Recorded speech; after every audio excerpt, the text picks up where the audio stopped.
Olá, meus irmãos e amigos, que a paz do nosso Senhor e Salvador Jesus esteja com você e também com a sua família. Vamos falar um pouquinho nesta oportunidade sobre a obra da evangelização. Permita-me dizer aos irmãos e aos amigos que, desde os meus 17 anos, quando o Senhor Jesus me chamou de volta para o lar, quando eu tive este reencontro com Jesus, me reconciliei com Jesus Cristo e com a sua igreja. Desde aquele momento, o Senhor Deus colocou no meu coração um desejo de fazer a obra da evangelização. E eu tenho muito amor por esta obra, tenho muito amor por este trabalho. É um trabalho glorioso. Não tem nada mais maravilhoso do que você ver alguém que estava destinado ao inferno ouvir o evangelho pregado por homens como eu e você, que somos sujeitos às mesmas fraquezas, às mesmas falhas, às mesmas paixões. Evangelho pregado por homens que um dia também foram perdoados. E aquela pessoa ouvir o evangelho e crer no evangelho e abrir o seu coração para o Senhor Jesus Cristo, aceitando a Jesus Cristo. E aí você observa ao longo dos meses, ao longo dos anos, a vida daquela pessoa sendo transformada. Por que não dizer a vida da família daquela pessoa ser transformada? Não tem nada neste mundo que possa pagar por este privilégio, por essa alegria que é ver uma alma, uma vida ser transformada. E eu tenho muito amor por este trabalho. Aí, voltando aqui para o nosso assunto principal, o Senhor Jesus Cristo, Ele ensinou na sua palavra que a sua igreja deve pregar o Evangelho. Nós encontramos o Senhor Jesus ensinando em Mateus, capítulo 28, versículo 19, 20. Encontramos também o Senhor Jesus ensinando em Marcos, capítulo 16, versículo 15. Encontramos também o Senhor Jesus reforçando este ensinamento em Atos, capítulo 1, versículo 8, quando ele diz que nós seremos suas testemunhas, tanto em Jerusalém, na Judéia, Samaria e até os confins da terra. Então, a missão maior da igreja na face da terra é pregar o Evangelho. Evidentemente que a igreja, como uma comunidade cristã, ela vai ter outros atributos, outras funções, outros trabalhos que ela vai realizar.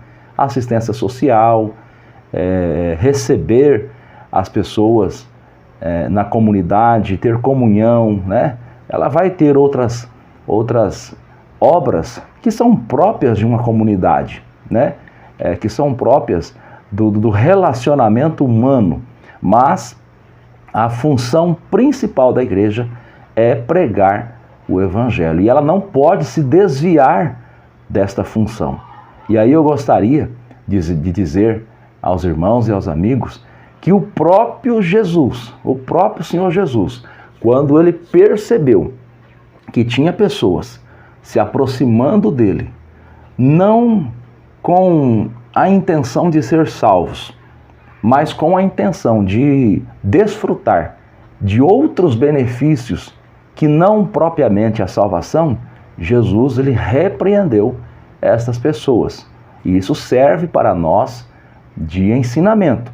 Por exemplo, o evangelista São João, ele narra no capítulo de número 6 do Evangelho de João, que quando Jesus fez o milagre da multiplicação de pães e peixes, uma multidão de pessoas começou a seguir Jesus.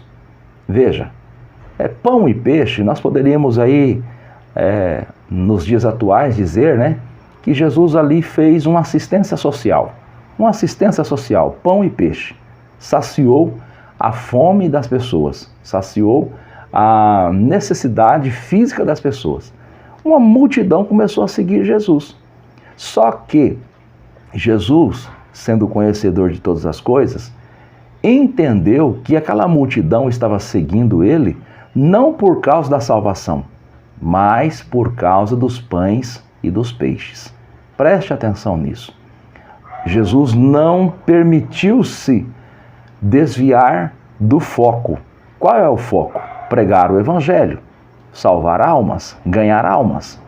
Quando ele percebe que o movimento que ele estava operando, realizando, começou a se desvirtuar e começou a se transformar em um movimento meramente social, de ajuda para as pessoas, ele logo repreendeu aquelas pessoas. E em João, capítulo 6, versículo 26 e 27, está escrito que Jesus repreendeu aquelas pessoas. Falou, vocês estão me seguindo apenas por causa do pão que vocês comeram. E não por causa dos sinais, não por causa da manifestação do poder de Deus, não por causa do evangelho que eu estou pregando. Jesus repreendeu aquelas pessoas. Nós temos também, em Lucas, capítulo 12, versículo 13 e 14, mais uma vez Jesus repreendendo uma pessoa. Porque Jesus era considerado um grande mestre, um grande pregador. E alguém chegou até ele e disse, Senhor, meu pai, minha mãe morreu, ficou uma herança, e o meu irmão não quer repartir comigo. Manda meu irmão repartir a herança comigo. Olha, queria colocar Jesus como alguém que estava ali meramente para resolver os problemas cotidianos das pessoas. Jesus falou para aquele homem, ninguém me colocou como juiz sobre vocês. Jesus até faz uma pergunta, quem foi que me colocou como juiz sobre vocês? Jesus deixou muito claro que ele não veio aqui para resolver meramente problemas sociais. Ele veio aqui para pregar o evangelho. Evidentemente que uma comunidade que aceita o evangelho, muitos dos seus problemas sociais serão resolvidos, até mesmo pela mudança de comportamento, pela mudança de práticas cotidianas. Muitos dos seus problemas sociais serão resolvidos, mas o cerne da questão, a prioridade de Jesus Cristo nunca foi se preocupar meramente em resolver os problemas sociais das pessoas, mas sim resolver o problema que ninguém poderia ou pode resolver, que é salvar a alma das pessoas. Veja, o Senhor Jesus, ele nunca se permitiu que as pessoas interpretassem de forma equivocada a sua obra, a sua missão. Certa vez um homem chegou em Jesus e falou, mestre, eu vou te seguir aonde o Senhor for. E aí Jesus, em Mateus capítulo 8, versículo 19 e 20, Jesus falou para aquele homem, olha, as aves dos céus têm os seus ninhos, as raposas têm os seus covis, mas eu, o Filho do Homem, não tenho onde reclinar a cabeça. O que Jesus estava dizendo para aquele homem? Você quer me seguir, mas fique sabendo, eu não tenho coisas materiais para te oferecer. Eu não tenho uma casa para te dar um abrigo seguro. Mas, se você me seguir, você terá os seus pecados perdoados. Você terá o seu nome escrito no livro da vida. E você terá, com certeza, uma casa na Nova Jerusalém. Nós encontramos Jesus prometendo um lar para o seu povo, em João capítulo 14, na cidade celestial, na cidade santa. Esta é a maior promessa do Evangelho de Cristo, a salvação.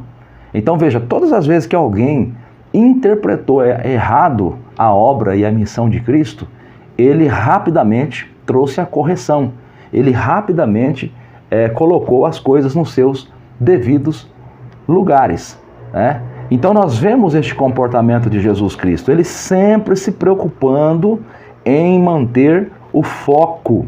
Qual era o foco da sua missão? Pregar o Evangelho. Nós encontramos em Mateus capítulo 4, versículo 23, a palavra de Deus dizendo, e percorria Jesus toda a Galileia, ensinando nas sinagogas e pregando o Evangelho do reino e curando de todas as enfermidades e moléstias entre o povo. Pregando o Evangelho do reino. Este é o foco de Jesus Cristo. E este deve ser o foco da igreja. Muito bem, dito isso, nós estamos vendo que com o crescimento da igreja no Brasil, vamos falar aqui da Igreja Assembleia de Deus, que é a igreja que eu congrego, que eu sirvo a Deus. Evidentemente que você às vezes congrega em outra igreja, você pode observar se isso também acontece na sua igreja, na sua comunidade. As Assembleias de Deus cresceram muito no Brasil. E a gente observa que ela cresceu por quê? Porque os nossos pais na fé, os irmãos missionários que trouxeram a igreja para o Brasil e que expandiram a igreja no Brasil, trabalharam de forma assim muito ferrenha, né? Trabalharam muito. Eles pregaram o evangelho de norte a sul neste país. E Deus, que é fiel à sua santa palavra, cooperou com eles e salvou muitas almas. Muito bem. Dito isso, a igreja cresceu, virou uma comunidade gigantesca. Milhões e milhões de pessoas hoje servem a Deus nas Assembleias de Deus ou em alguma igreja co-irmã que se origina das Assembleias de Deus. Muito bem. O que nós estamos observando é que com o crescimento da igreja, algumas lideranças estão perdendo o foco e estão pensando em transformar a igreja em uma associação, em uma ONG, em um local social, em um local onde se dá cursos, em um local onde se ensina artes, e o pior, por vezes dizendo que este é um meio de evangelizar. Nós temos aqui, eu sou da cidade de Londrina, nós temos aqui na nossa região, a gente ouve falar, né, de igrejas que até mesmo ensinam artes marciais. Imagine você, um irmão, dando um golpe no outro, um absurdo, né? Artes marciais, dizendo que estão evangelizando. Outras ensinam cursos, né, de manicure, pedicure, cabeleireiro, fazem ação social. Muito bem. Cada coisa tem o seu devido lugar, né? Cada coisa tem o seu devido lugar. Agora, quando se fala de evangelização, nós precisamos ficar com aquilo que Jesus ensinou, aquilo que Jesus praticou e ensinou. E devemos ficar também com aquilo que os apóstolos ensinaram. Ora, na primeira carta de Paulo aos Coríntios, no capítulo 2, do versículo 1 até o versículo 5, nós vemos o apóstolo Paulo dizendo para aquela igreja em Corinto que quando ele foi até eles, a sua ocupação não foi outra senão pregar a Cristo, e Cristo crucificado. Ele chegou a dizer que ele não usou sequer palavras persuasivas de sabedoria humana, mas demonstração do Espírito e de poder. Para quê? Para que a fé daqueles homens não se alicerçasse em sabedoria humana, mas no poder de Deus. Ora, uma pessoa não pode vir para a igreja por meios secundários, porque ela vai ter uma cesta básica, porque ela vai ter um talão de luz pago, ou porque ela vai ter um corte de cabelo, ou porque ela vai aprender uma arte marcial, ou porque ela vai receber este ou aquele benefício. Não! Estes benefícios, ou benefícios diferentes destes, que sejam outros, enfim, até podem acontecer, se for algo que não fere a santa doutrina bíblica, se for algo que não vai assimilar a igreja às práticas mundanas, enfim, pode até acontecer, mas como coisas secundárias. Agora, o foco da igreja é pregar o evangelho, e o evangelho precisa ser pregado utilizando-se da palavra de Deus. A palavra de Deus é que, com a unção do Espírito Santo, vai gerar fé no coração das pessoas, e esta fé vai permitir que esta pessoa reconheça Jesus Cristo como seu Senhor e Salvador e seja salvo. Se uma pessoa vir para a igreja meramente porque a igreja é um local agradável, é um centro social, é um lugar de festas, é um lugar onde se alcança benefícios, ora, esta pessoa não vai ser salva. Esta pessoa estará perdendo o seu tempo como qualquer outra pessoa que se ajunta a qualquer outra cooperativa, associação, agremiação. Essa pessoa terá momentos de alegria, momentos de descontração, de entretenimento, momentos de benefícios, mas vai continuar vivendo como alguém que ainda não é salva. E se morrer, existe um forte risco desta pessoa ir para o inferno. O que salva as pessoas é o Evangelho de Cristo Jesus. O que salva as pessoas é a palavra de Deus. Todos os apóstolos pregaram a palavra de Deus. Você pensa que no tempo dos apóstolos não tinha arte marcial? As lutas greco-romanas? Você pensa que no tempo dos apóstolos não tinha teatro? Não tinha apresentação artística? Olha lá o Coliseu de Roma. Olha lá os anfiteatros que existem até hoje, como em Cesareia, por exemplo. Você pensa que não tinha artes? Você pensa que não tinha coisas que atraíam pessoas no tempo dos apóstolos? Mas eles nunca se utilizaram destes métodos para atrair pessoas. Nunca. Os métodos dos apóstolos eram a oração, o ensino da palavra e a pregação pública. E Deus atraía pessoas. Olha, nós podemos ler, por exemplo, a igreja primitiva. Como foi que aquela igreja cresceu? O que fez aquela igreja crescer? A Bíblia diz, em Atos capítulo 2, versículo 47, vamos ler a partir do versículo 46, que aquele povo perseverava unânime todos os dias no templo, partindo o pão e em casa comiam juntos com alegria e singeleza de coração, louvando a Deus e caindo na graça de todo o povo. E todos os dias acrescentava ao Senhor à igreja aqueles que haviam de se salvar. Se você retroceder um pouquinho mais, Atos 2,42, e perseveravam na doutrina dos apóstolos, e na comunhão, e no partir do pão, e nas orações. O partir do pão só pode acontecer quando existe perseverança na doutrina. Veja, eu não sou contra a ação social. A palavra de Deus não é contra a ação social, desde que essa ação social não fira a palavra. Desde que essa ação social não vá nos estimular, nos incentivar a práticas que levem ao pecado. Mas veja, a palavra de Deus, ela reconhece as ações sociais. Partir do pão, por exemplo. Os irmãos ajudavam uns aos outros. Sim, mas antes disso, havia perseverança na palavra. Perseverança na palavra. A igreja verdadeira prega a palavra de Deus como ela é. A igreja verdadeira vai se alicerçar, vai depositar a sua confiança na palavra de Deus. Infelizmente, a gente está observando aí que de pouco em pouco a igreja vai se afastando. Desvios teológicos não acontecem da noite para o dia. É gradativo.